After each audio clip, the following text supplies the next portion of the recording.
They discovered her standing still in the fading evening light, barefoot on the cracked ground. The burlap sack was still tightly secured around her head. She didn't run, didn't flinch, just stood there as if she had accepted whatever came. Next, her dress clung wetly to her legs, soaked up to her knees. Her hands were tied together with rope worn thin from struggle. The sack over her head was rough and cruel, knotted tight at her neck. No openings for her to see or breathe freely, just heavy fabric and silence. Behind her stretched nothing but open land and the desolation of being discarded. Cole Travis didn't say a word when he first saw her. He simply stared, and she didn't cry or explain. She only whispered, so soft the words barely crossed the space between them, "Please take them off." His hands, tough from years of ranch labor and the kind of violence men don't talk about, moved toward the knot. As his fingers began to untie the coarse rope, something in him shifted, his understanding of cruelty, of mercy, unraveling with each tug of the knot. But before the sack dropped and the truth was revealed, we need to step back to the beginning of that week, to the first time someone decided she didn't deserve a name. Cole didn't ride into Dust Hollow often. His place was 6 miles out, far enough to be forgotten, close enough to catch the news if you were listening. Most days, he chose solitude over small talk. Fences creaking, cattle moving slow through dirt, and wind pushing through brittle grass. That was the life he knew. He'd been alone since his brother died and his father's mind faded into silence. He wasn't bitter, just worn. He took care of his horses before himself, fixed what needed fixing, and kept one photograph hidden under his mattress, a woman he almost married. Lost to fever before vows could be exchanged. That Tuesday, he only planned on picking up nails and salt. He didn't want conversation, didn't want attention. But before he even made it past the saloon door, voices cut through the calm. "You can't just leave her out there," a woman shouted. "She ain't our concern anymore," came the gruff reply. Cole paused, hands still on the doorframe. Inside, near the far table, stood Miss Delilah, the widow who ran the town's boarding house. Her arms were crossed tight, but her voice trembled with anger. "They sold her like a damn cow," she said, and when the buyer saw her face, he left her out by the road like trash. "What did he say?" Cole asked, voice quiet. Delilah turned toward him, startled but not ungrateful. "He said she'd bring bad luck, that if anyone looked her in the eye, they'd be cursed." She hesitated. "So they tied a sack over her head, told her not to speak, told her to wait." Cole didn't ask anything else, just nodded once, then left the store with nothing but his boots and a sense of something wrong. He rode out past the fork in the road, down toward the empty stretch south of town. The light was bleeding out of the sky when he saw her. She didn't look up, couldn't. With that thing tied over her head, her dress was thin, maybe once white, now stained with sweat and river mud. He dismounted quietly, boots pressing into the dry earth. "You hurt?" he asked, even though the answer was plain. She didn't respond. He stepped closer. "I mean no harm, still nothing." Then, like the words had to claw their way out, she whispered, "They said if I remove it, I'll be struck down." Cole's jaw tightened. "Who said that?" She winced at the harshness in his tone. "Please," she murmured, "take it off."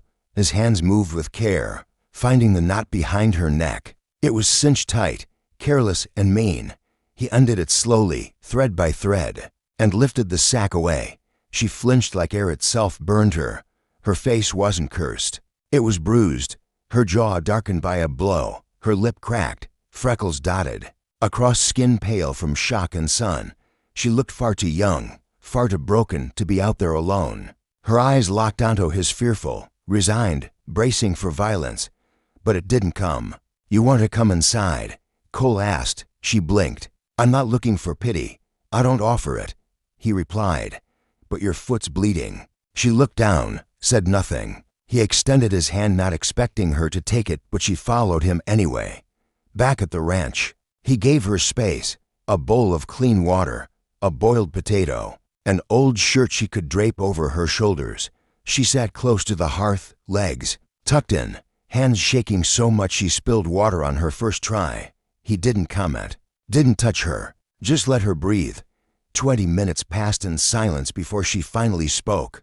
They gave me to him. She whispered, the man who paid the most.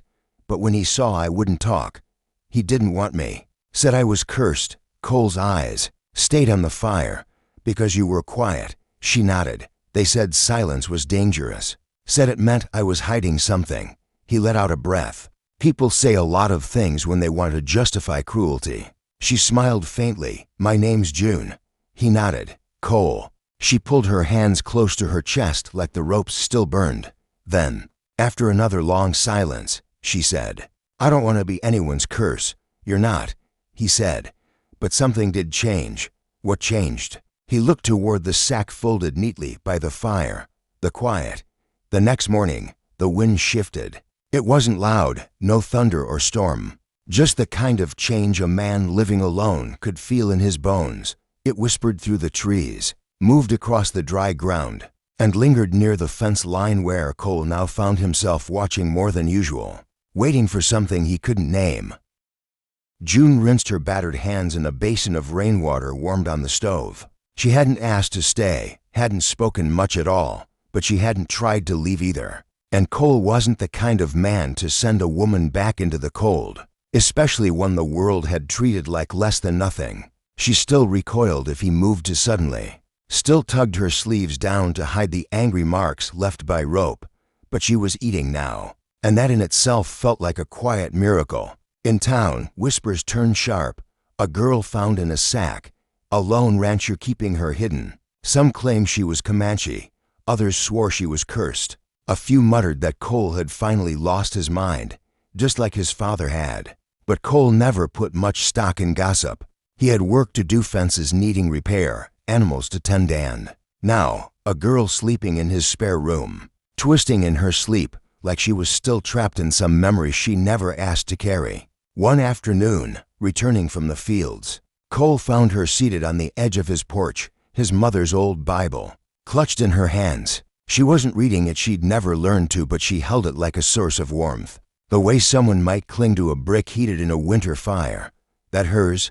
She asked quietly. He nodded. I believe in hell, she murmured. And in mercy. Her fingers traced the worn leather. I never learned my letters. Cole didn't respond. He just poured her a cup of water and sat beside her on the steps. The silence between them wasn't awkward. It felt mutual, like they were both waiting for a distant sound they couldn't yet name. That evening, he lit the lantern slower than usual. June sat by the hearth, hair still damp from washing, wearing one of his shirts with the sleeves rolled high. She looked small in it. Fragile, maybe, but not broken, not anymore. Do you want to tell me? He asked softly, his voice barely louder than the fire's crackle. She stared into the flames for a while before giving a small nod. They took us from the rail station in Galveston, me and 4 other girls, said there'd be food, maybe work, maybe husbands. We believed them. Her voice caught, but she kept going. They lined us up like livestock. One of them told me to smile. I didn't. So he tied the sack over my head, said if I wouldn't look pretty, I wouldn't look at all. Cole's jaw tightened. They still bid on me, she whispered, said I'd be quiet.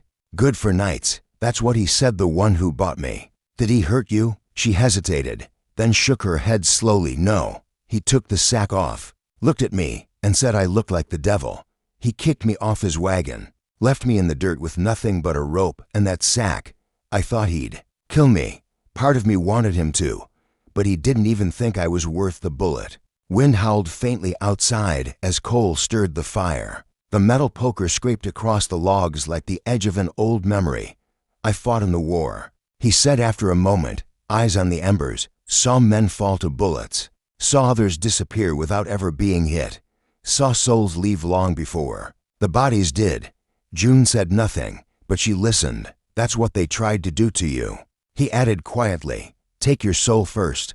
Her eyes dropped to her bruised fingers. They almost did, but they didn't. He said, leaning back, you're still here. At dawn, the dog barked twice. Sharp and low, not at coyotes, something nearer. Cole stepped onto the porch and sawdust rising from the southern path. 2 riders approached, slow and straight, too deliberate to be wanderers. His face hardened as he turned back to June. Stay inside. Don't answer if they knock. She nodded. Wide-eyed. Cole took the shotgun from above the fireplace and stepped into the doorway. The riders halted about 50 feet away. One leaned forward in the saddle. We're looking for a girl, he said. Red hair. Wears a sack. You seen her? Cole didn't flinch. No one like that here. The man smiled thinly. Bet she limped this way. Pale thing. They say she's real pretty under all that dirt. Cole raised the shotgun slightly. You boys lost? The second man spoke now. We ain't here to cause trouble. Just came for what's ours. She's not yours. The first rider cocked his head. She's bought property. Not anymore. The two exchanged a long glance, then turned their horses and rode off. Not gone, just circling. Waiting. Cole watched until they vanished behind the ridge, then closed the door. Inside, June was curled on the chair, her knees tucked under her chin. The sack sat folded on the table like a skin she'd shed, but still feared might find its way back onto her. They'll return, she said softly. Maybe, Cole replied, but next time, they won't walk away. That night, Cole sat awake with the shotgun laid across his lap, eyes fixed on the fire. June lay under a quilt in the corner, body still, breath steady, but her hands clutched something tightly. A hawk feather, found weeks earlier resting on the fence post the day after he'd removed the sack. It meant something to her. Maybe freedom, maybe escape, or maybe just proof that someone somewhere had seen her and not turned away. They returned on the third night. This time, for of them, no torches, no talk, just hoof beats, slow and heavy, muted by damp ground and fear. Cole heard them before. They reached the yard. He could tell by the breath of the horses, the jingle of saddles, the pause of movement just outside the gate. He didn't wait. He stepped out before they even thought to knock, the shotgun at his side. A single oil lamp burned on the porch, casting long shadows across his boots. They came back like they had a right to. The same man who'd grinned the last time Grant Teller dismounted first. Gaunt, mean-looking, with that twitchy, dry-eyed stare of someone who'd gambled away his soul. Cole remembered his name now. Grant Teller. A man whispered about in towns near the border. Women vanished where he'd passed. Drinks spilled in his wake. Cards bent and marked by his hand. Grant spit into the dust at Cole's boots. She's spoken for, he said flatly. Paid for. Cole didn't move. She's not a thing to be owned. That's so. Grant stepped in closer, slow. Then why are you hiding her? A man keeps what don't belong. To him, that makes him a thief. Cole's gaze never wavered. You'll want to step back. She's a curse, Grant muttered. Inside, June heard every word. She stood still in the shadows of the cabin. One hand pressed to the edge of the table like it might hold her steady. Her heart raced. But her face didn't crack. She didn't tremble. They used to look at her like she wasn't even human, something shameful and dangerous wrapped in a girl's body. But she wasn't blindfolded anymore. She wasn't gagged. And she wasn't alone. Then, without a word, she opened the door. She came out wrapped in an old quilt, toes bare against the wooden boards, hair falling loose around her bruised face. The porch light caught her just right, and even the horses shuffled. The men turned. Even Grant faltered. You used to beat me, she said. Voice quiet but clear. You tied me up. Sold me off like I was something rotten. And now you're scared of me. Double quotes. Grant flinched before he could stop himself. A small, stupid movement. But enough. You're the one who said I'd bring ruin, she said. Taking another step. But look at you. Trembling like you've seen a ghost. Cole lifted the shotgun, barrel steady. You'll ride out, he said, voice cold as steel. And if you come near again, I'll bury you so deep the buzzards won't find you. Grant opened his mouth but found no words. He climbed onto his horse without another glance. The rest followed. No threats, no fight, just retreat. When they were gone, and the dust had settled, June sat on the porch and let the silence wrap around her. Only then did her hands begin to shake. Cole brought her water and sat beside her.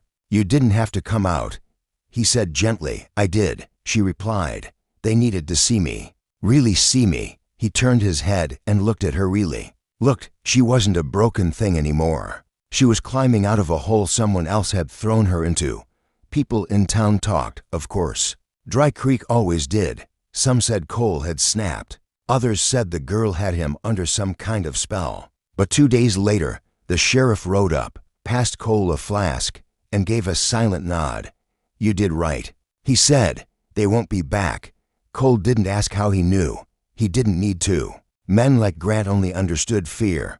And that night, it wasn't Cole who'd shown it to them, it was her. The girl they once called cursed, now standing taller than any of them had ever managed. By the following week, June was waking early, walking the fence line, helping with the feed. She said little, but she didn't shy away anymore. Once when a chicken nipped at her boot, she laughed a small, startled sound like she'd forgotten she could. Soon after, she stopped wearing the quilt, started wearing Cole's mother's old boots instead, clunky and too big, but she wore them like armor. One day, Cole caught her watching her own reflection in the rain barrel, not with disgust, not even sorrow, but recognition. It rained that evening, a slow, steady curtain of water over the field. Cole stood on the porch, eyes on the horizon. June came up beside him, arms crossed, face turned toward the clouds. "I used to pray someone would find me," she said, "not to save me, just to see me." He didn't say anything, just let her lean her head softly against his shoulder. "They said my face would drive men mad." He looked down at her. "It does," he said, "because it makes them face what they've done." She turned to him, eyes searching. "What do you see?" "I see someone standing where she should have never survived," he said. Her voice trembled. "Am I still a ghost?" He didn't hesitate. "No, you're the reason I stopped being one." The thunder rumbled far off, and for the first time, the land seemed to breathe again.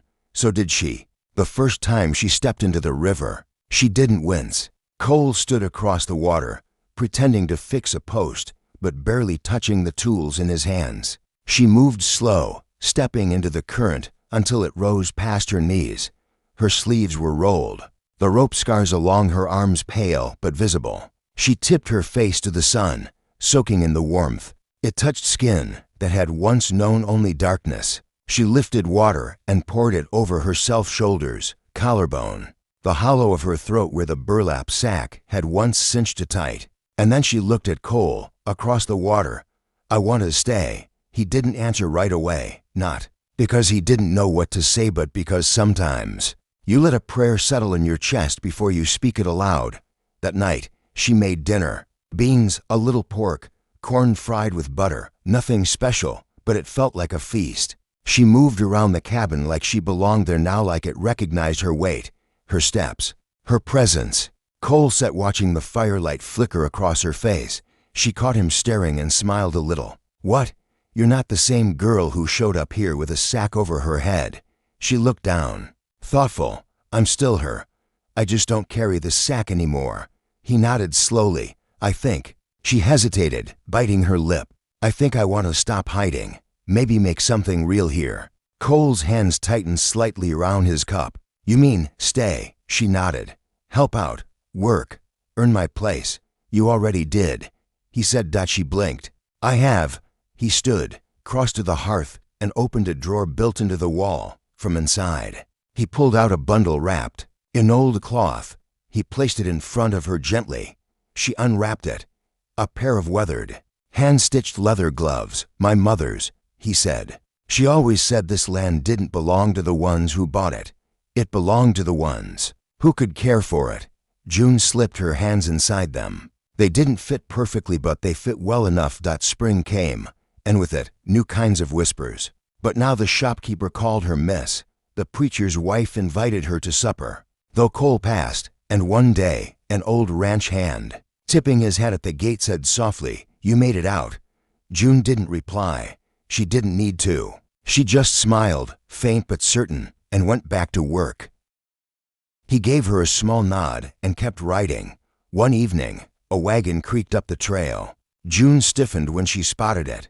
Cole stepped out onto the porch, his shotgun leaning silently beside the wall. But it wasn't trouble this time, just a worn-out woman with a faded dress and a child curled in her lap. Her eyes met June's with a kind of weary recognition.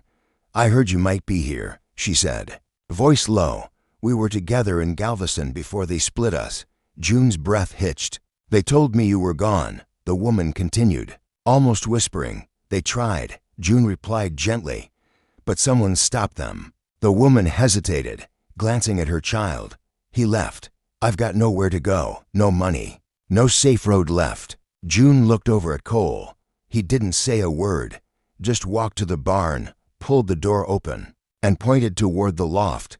There's space. The woman's tears came softly, not with collapse, but relief, like someone finally releasing years of tension. June helped her down, took the child into her arms, and carried them both inside. That night, under a canopy of stars, Cole poured June a cup of coffee. She wrapped her hands around the warm mug, leather gloves still covering her fingers. I didn't know if I was allowed to matter, she said. You don't need permission, Cole replied. She looked at him differently then, not with defiance, with clarity. Do you think someone can be born twice? I think some people are buried too soon, he said, and not every grave has dirt. June smiled and leaned against him, not to be saved or claimed, but simply to rest. In the morning, she pulled the old burlap sack from the drawer where she'd hidden it, walked outside, and hung it on the pasture fence. She watched as the wind took hold of it, made it dance, then drop. She didn't pick it up. It wasn't hers anymore. The years rolled by quietly on the Travis ranch. The fences held strong, and the soil stayed generous. The porch creaked in summer, heat and sang with the winter wind. Inside the little cabin, something new had begun. A life built not from escape, but from roots. June no longer moved like someone invisible. She walked like the land had claimed her as its own. She moved through the dawn fields with a quiet confidence, never loud, never forced. She could tack a horse fast, steer a wagon through a storm, and when the herd spooked, it was her voice. That calmed them first. The town stopped murmuring about her. They started waving. She never spoke of what it was like to wear that sack, never described the smell, the heat, the panic, but she didn't need to. She buried it beneath the cotton tree at the edge of the garden. No words, no stone, just gone. The woman from the wagon stayed, too. Her name was Liddy, and her daughter was Ruth. They moved into the south room and made it their own. Liddy stitched patchwork quilts from worn-out shirts and scraps of canvas. Ruth helped in the garden and sorted nails into glass jars. Laughter returned to the house, not the kind that feels borrowed, but real, effortless, like it had always belonged there. One morning, June found a hawk's feather near the barn, just like that first day, back when sudden noises still made her flinch. She picked it up gently and smiled, not because it meant anything, just because it reminded her that even wings start in silence. It was Cole who brought it up first. No grand gesture, no ring, just a question, soft and honest. As they sat by the creek watching Ruth splash in the water, "You ever think about staying? For good?" June didn't answer right away. Her fingers were weaving her hair into a braid. "I've thought about a lot of things," she said. He waited. She looked up. "I want a new name. Not the one they gave me, not the one I used to have." "What name?" he asked. "I don't know, just something that's mine." He didn't laugh, didn't argue, just touched her face, the same cheek that had once been darkened with bruises. "I'll call you whatever you choose," he said, "always." That night, she kissed him, not because she needed saving, not out of gratitude, but because he'd seen her when she was still hidden and believed in the light beneath. They married that winter, no priest, no paperwork, just Liddy sewing a blue ribbon onto a linen dress, just Ruth laying cedar sprigs along the porch, just Cole, in his best shirt, eyes steady and full of quiet pride. As June stepped out into the dusk and reached for his hand, "I never thought I'd be anything but that girl in the sack," she whispered. "You were always more," he said. "You just forgot for a little while." They kissed as firewood crackled in the hearth. No one called it a wedding, but everyone knew it was. After that, the land was generous. 2 good seasons of rain, 3 healthy calves, and 1 spring, a cedar cradle near the fire, empty at first, then filled with new life, a daughter. Cole wanted to name her Hope. June wanted something fiercer. They settled on Mercy, not for luck or charity, but because she was born from a moment when one voice said, "Take them off," and another listened. Years later, June stood at the fence as the sun dipped behind the canyon. Ruth was beside her, Mercy on her hip. She said something she hadn't said in years. "I used to be afraid of my face." Ruth blinked. "Why?" "Someone told me it would ruin men." Ruth frowned. "That's stupid." "Very." June agreed. "Did it?" June looked out to where Cole brushed down a horse, humming something only he knew. "No," she said. But it did change one. When she passed old and full of years, they laid her to rest beneath the cotton tree. She still wore the gloves Cole had given her long ago. No sack, just a feather in her hand. No crowd, just 3 women and a quiet man who once spoke with silence louder than most men ever could. On the stone Ruth carved were 5 simple words. She took it off forever and far away. In places where girls still trembled under burlap and fear, they whispered her story of a woman who refused to wear shame, who walked through it, who made her own name, one strong enough to carry others. A name born the day someone finally said, "Please take them off," and someone did.